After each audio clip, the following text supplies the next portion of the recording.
Has Brayan Bello established himself as the clear number 2 starter for the Boston Red Sox?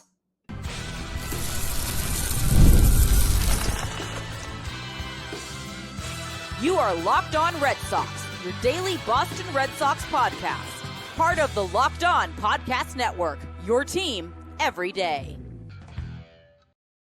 Hello and welcome to Locked On Red Sox, your daily Boston Red Sox podcast, part of the Locked On Podcast Network, your team every day. I'm your host, Gabby Maljanian, former ESPN social media associate and current host of the Boston Balling podcast as well. And I'm here to bring you the latest in all things Boston Red Sox, Monday through Friday, straight to your favorite podcast feed. And want to know the best part? It's all completely free. So make sure you tune in because Locked On is here for you every single day.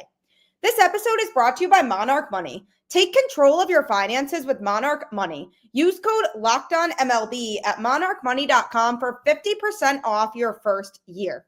Happy Monday. Welcome to the show. I know I'm posting a little bit late today compared to what you're used to seeing. I am traveling right now, so have to work around the people's schedules that I'm traveling with, and also with the Red Sox having really late games, including a 10 p.m. game tonight. Tomorrow's episode also might be a little bit late, but should get back to my regular schedule later on this week of the episodes coming out first thing in the morning. So hope you're off to a good start to your week. Frustrating weekend series for the Red Sox this weekend. Going to be diving into that a little bit later and talking about the Red Sox closer continuing to be really historic. But first, Brayan Bello had another strong start for the Red Sox in his most recent start, which was on Sunday, a game in which the Red Sox won 7-4 against the Arizona Diamondbacks. He threw 6 innings, giving up 4 hits and 3 earned runs with 1 walk and 2 strikeouts, 91 pitches, 53 of those going for strikes. Obviously, he didn't look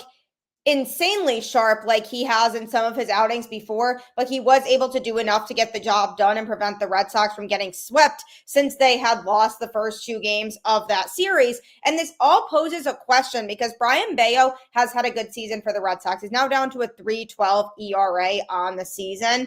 So it poses a question of who is the number 2 starter for this Boston Red Sox team behind Garrett Crochet? Is it Brayan Bello or is it Lucas Giolito? Because Lucas Giolito pitched in the game before that, a game in which the Red Sox lost 5-1, and he kind of got rocked. He threw 5 innings and he gave up 7 hits and 4 runs, with 2 of those being earned, with 3 walks and 2 strikeouts. So obviously a couple of the runs that he gave up were not exactly his fault, but still, he threw 94 pitches with 53 of those going for strikes. He's now down to a 3.38 ERA on the season. The thing with Lucas Giolito, though, is he doesn't always have his command.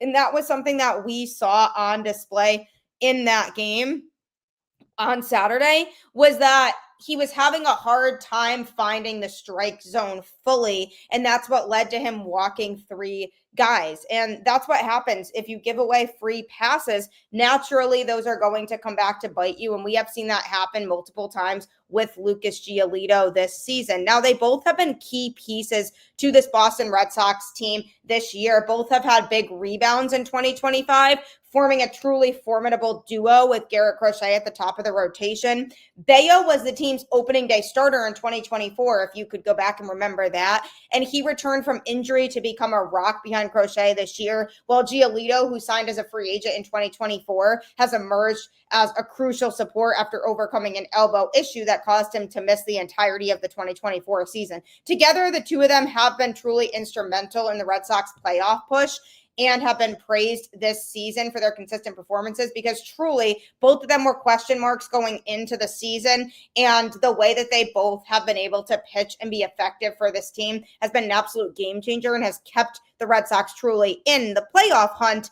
But which one would you trust more in a playoff series is the real question. Bello has been a reliable starter since June 15th, posting a 2.74 ERA and averaging 6 1/3 innings per start in that span. And his strong performance has been a major reason for the Red Sox success in the latter part of the season, whereas Lucas Giolito has had a strong resurgence with a 2.43 ERA and averaging just over 6 innings per start since June 10th.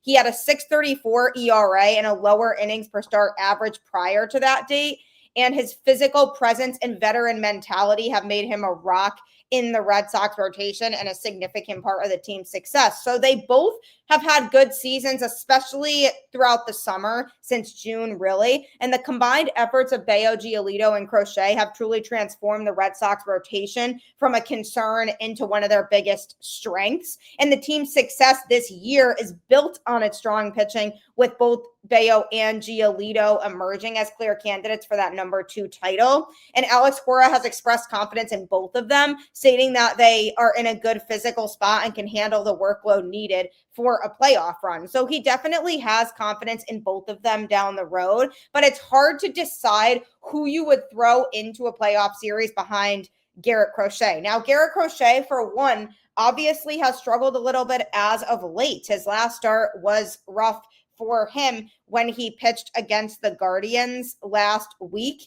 And it's something that's a bit of a concern because he's not used to throwing this many innings in a season. So now there's conversation about whether the Red Sox are going to decide to give Garrett Crochet some rest, maybe have him miss his next start because he has missed a couple starts this year, to give him extra rest. I'd rather they do that and give him some extra rest in this last month so that he can be good to go and healthy for the playoffs and that he's not super fatigued. They have to think about the longer term here. And if that means him missing starts and maybe throwing a couple bullpen games here and there, I would take that now, as long as the Red Sox are in a good position to claim a playoff spot, which hopefully they are able to hang on there. Currently in the wild card standings right now, they are in the second wild card spot, a game and a half behind the Yankees, who are 80-63. The Red Sox are 79-65 right now, with the Seattle Mariners 3.5 games behind the Red Sox at 75-68. So there's not a whole lot of breathing room here. The Red Sox just need to continue to win games when it comes to that wild card race.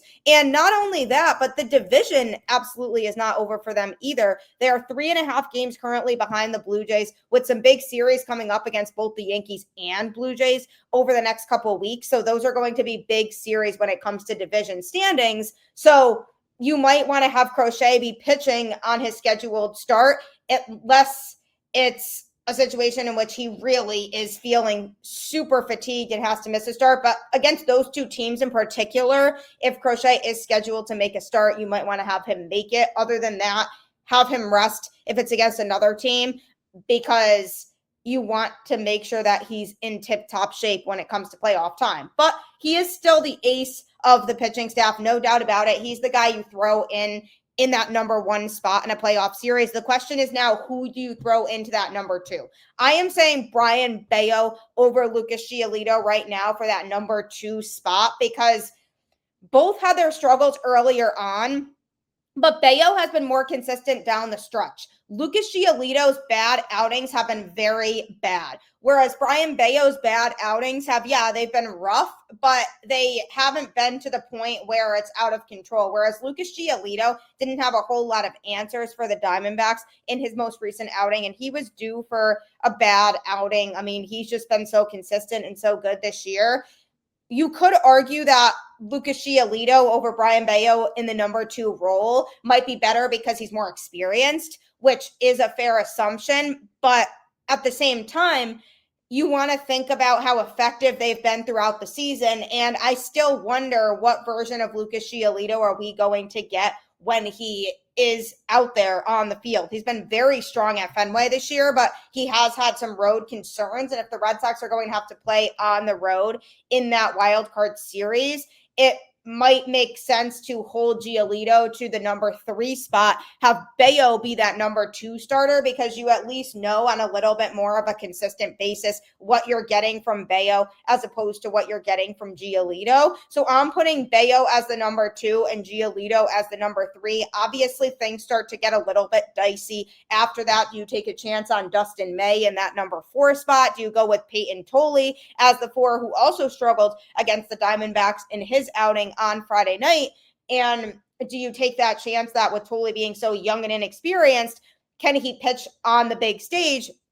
Do you call up Kyle Harrison and use him as the 4? Most likely with all of those options, they would go with Dustin May, because he's the experienced guy. He has experience winning the World Series, and he knows what it's like to pitch under that pressure. So I feel like the Red Sox wouldn't necessarily want to take that chance of having a newbie throw in that number 4 spot, but it mainly just matters having that 1, 2, 3 solid group of starters. So I'm going with Crochet, Bello, Giolito as that 1, 2, 3 in order heading into the playoffs, which hopefully the Red Sox can make. And somebody who's going to be big in a potential playoff push is Aroldis Chapman, who continues his historic run. I'm going to be talking about him a little bit next.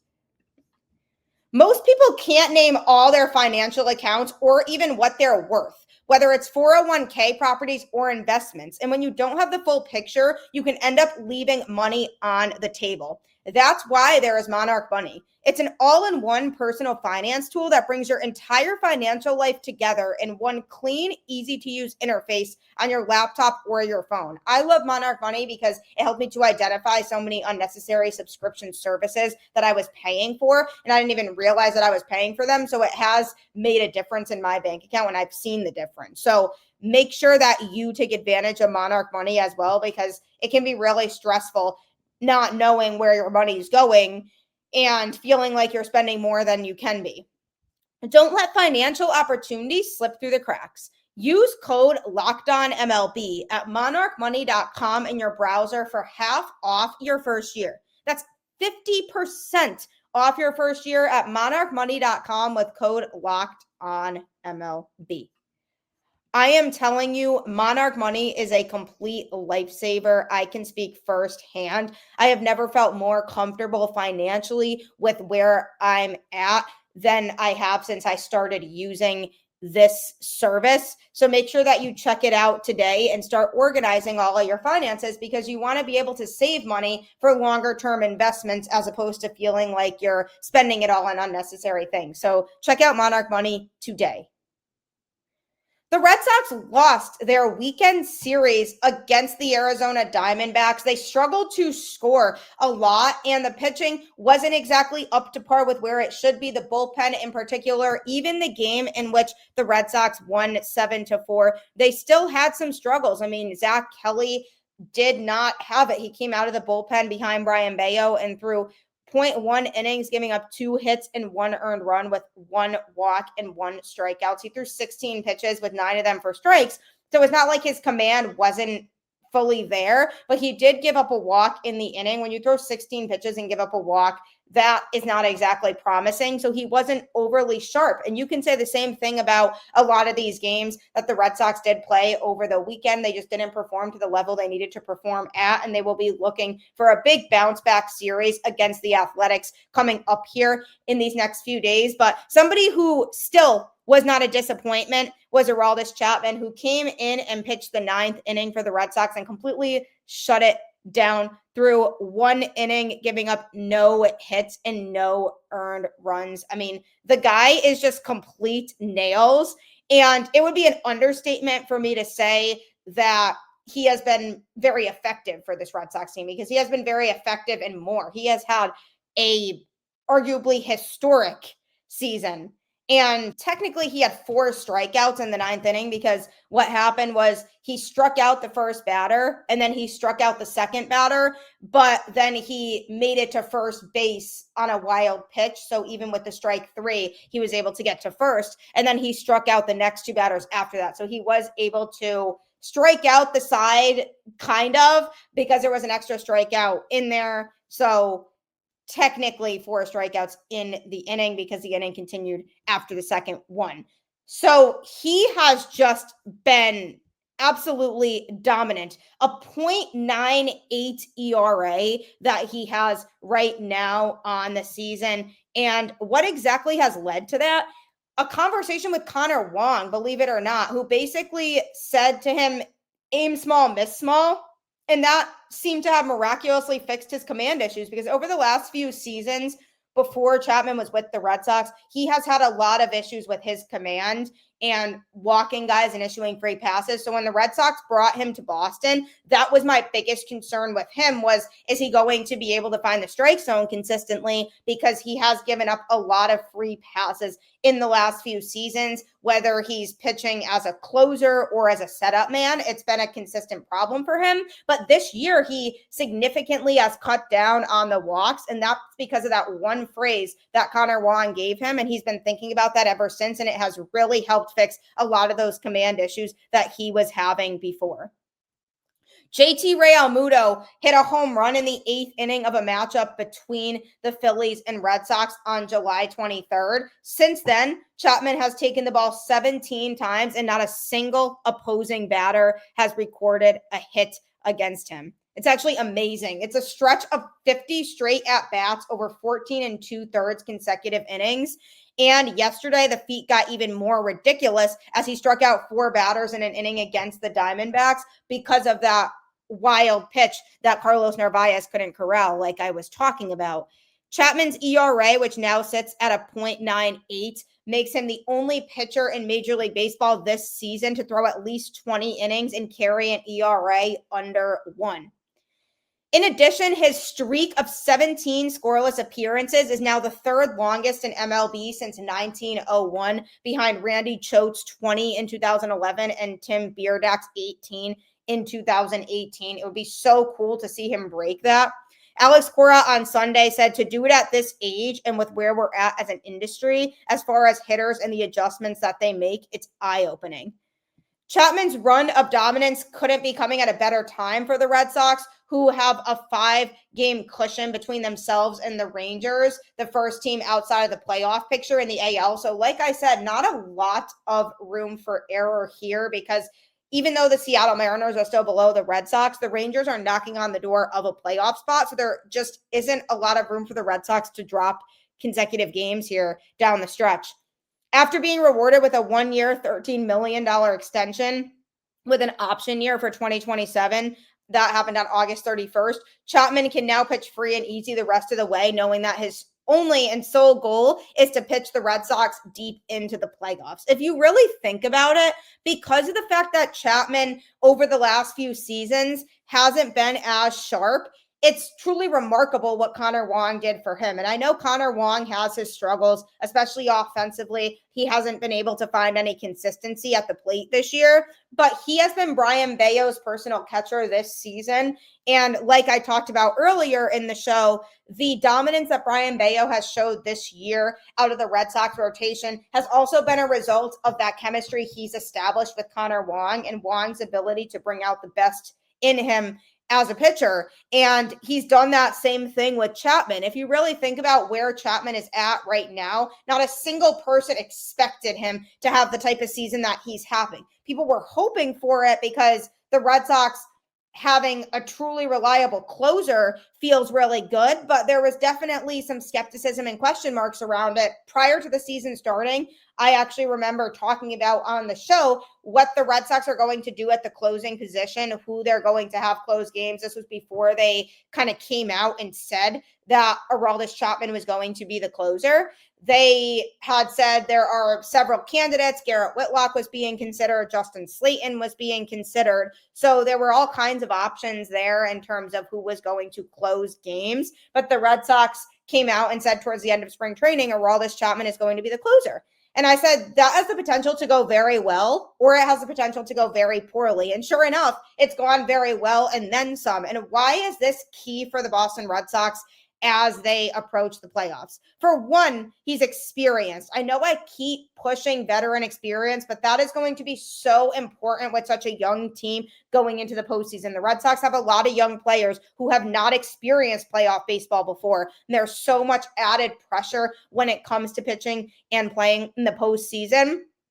So not only just for the young pitchers on the staff, but just for the team in general, having that veteran experience of Chapman is going to pay dividends both on and off the field. We've seen it with Alex Bregman too, an experienced winner, a guy who can be a good mentor for some of the younger players here. Now, Aroldis Chapman obviously isn't the best role model off the field in terms of his outside of baseball decisions that he has made in the past, but from a baseball standpoint, and how well he's been able to perform, that is something he can help the younger pitchers with in figuring out how to really hone in on their craft and figure out how to perfect the things that they maybe not have been as good at before. So the biggest thing to take away here is that the Red Sox are going to need Aroldis Chapman in tight games.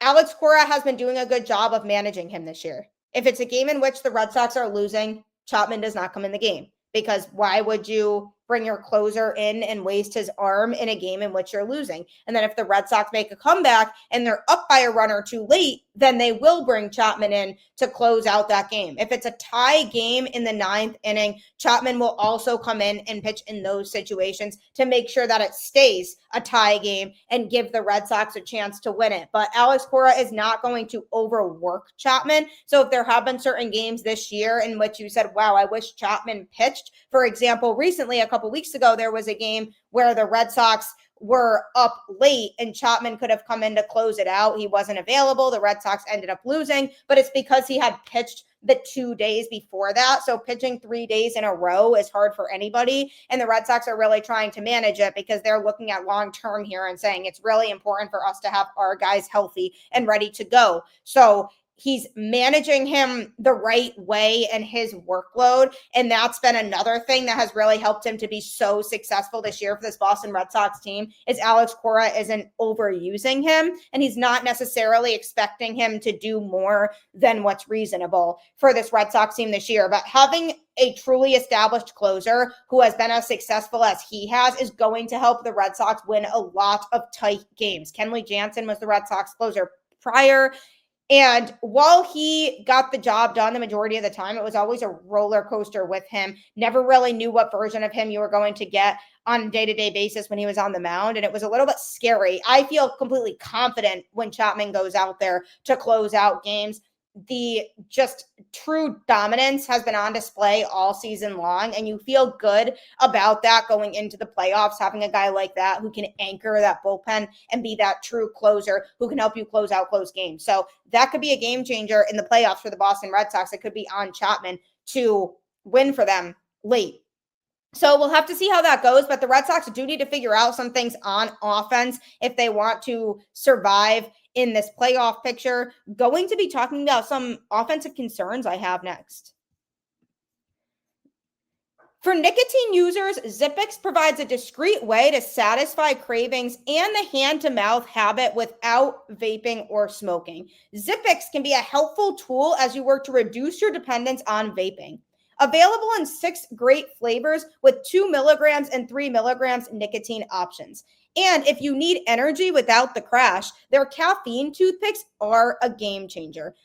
The taste is actually really good. I've used the caffeine toothpicks before a day full of meetings when I have to actually talk to people all day, and they give me so much energy without the jitters. And I love the peppermint watermelon flavor. That's my favorite. Go to zippixtoothpicks.com, use code LOCKEDON for 10% off your first order. Must be 21 or older to order. Warning, nicotine is an addictive chemical. That's zippixtoothpicks.com, promo code LOCKEDON. Zip more, smoke less with Zippix. I love it. It tastes very good, and I obviously use it primarily just for the caffeine and the energy, but you can use their toothpicks really for any purpose. The Red Sox had a tough series over the weekend against the Arizona Diamondbacks, in which they lost 2 of 3.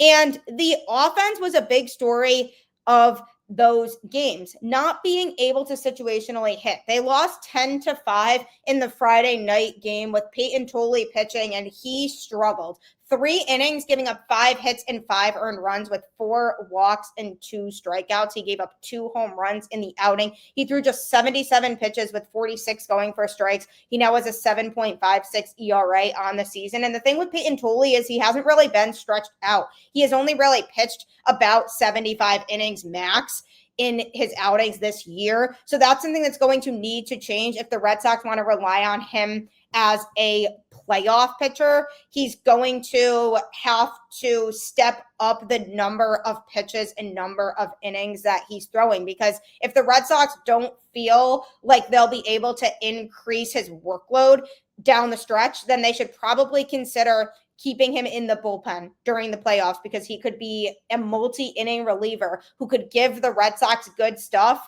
And because of the fact that he doesn't have a fully established arsenal yet, that could be the best role for him. It's always risky to have a starting pitcher who doesn't really have as much of a variety of pitches that they can throw to pitch in the rotation. So if you want to have him be somebody who can contribute to this pitching staff in the playoffs, it might be best to have him throw in the pen, maybe have him throw 2 to 3 innings, for example, as a reliever. So that was one concern that went on over the weekend for this Red Sox team. And the other big concern was the offense, because they had 8 hits in the game on Friday night, but they couldn't execute with runners on base, couldn't get that big hit when they needed it.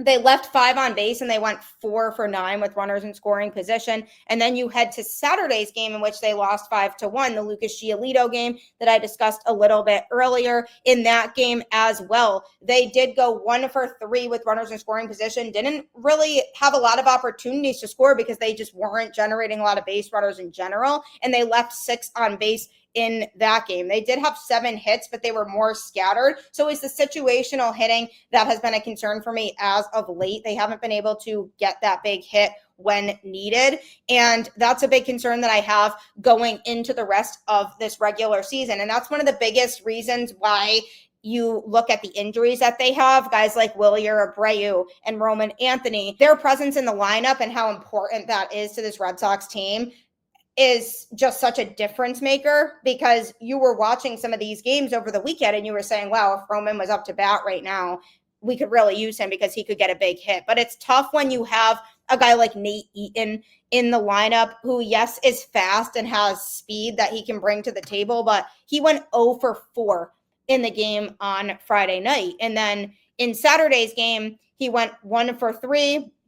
In Sunday's game, he did come up with a opportune situation in which he had a chance to drive in a run. He took a walk. He came in as a pinch hitter, ended up walking and ended up scoring in that game. So he didn't end up getting a big hit or anything like that. But the value that he provides is his speed on the base paths, something that the Red Sox really value and something that they should certainly utilize moving forward as they look to clinch a playoff spot, is that pressure they can put on opposing pitchers because of the fact that they have a lot of guys who are fast, who can steal bases and can help give the jitters a little bit to the pitchers that they're facing. So, for example, you have Jarren Duran and Cedar Rafaela, who kind of Rafaela pulls up the rear and Duran hits in the leadoff spot. So you kind of have one fast person at the top of the lineup and the other fastest player on the team at the bottom of the lineup. And then you have Nate Eaton, who you can kind of mix in with his speed as well.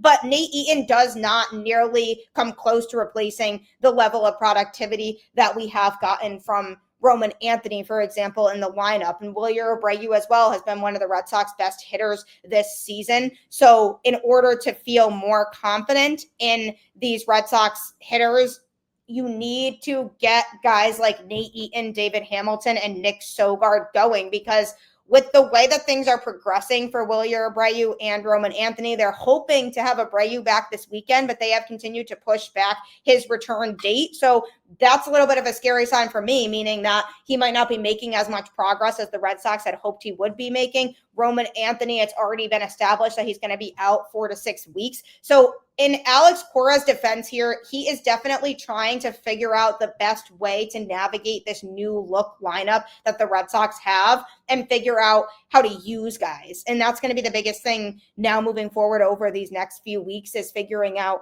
how to use people, who should be slotted and where in the lineup, and figuring out how to capitalize on guys like Nate Eaton and Nick Sogard, who have spent the majority of their time in AAA and haven't been able to find a lot of success offensively at the major league level, figuring out what their strengths are and figuring out how to best utilize them to help put this team in a position to win down the stretch, because this is a depleted lineup. There are lots of injuries right now, and you're missing a lot of guys who would drive in runs in opportune moments. And that's the biggest thing that I'm looking to moving forward, is how can they establish an offense that can work.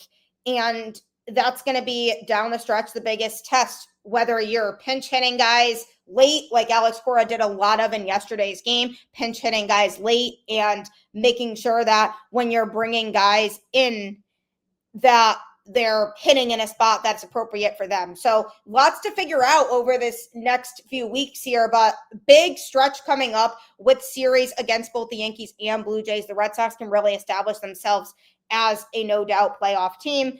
As long as they win some games, let's have a bounce back series against the A's and we'll see how things go. But I appreciate you tuning into Locked On Red Sox and making it your first listen of every single day. Keep listening to this show every day, but make sure for your second listen, you can find the all-night Locked On MLB Game Night, which takes place every game, every night, all the way up until a World Series champion is crowned. It's our Locked On experts giving you local analysis on a national scale. Make sure that you check out that show next. And like I always say, keep the faith, go Red Sox, and I'll catch you on the flip side.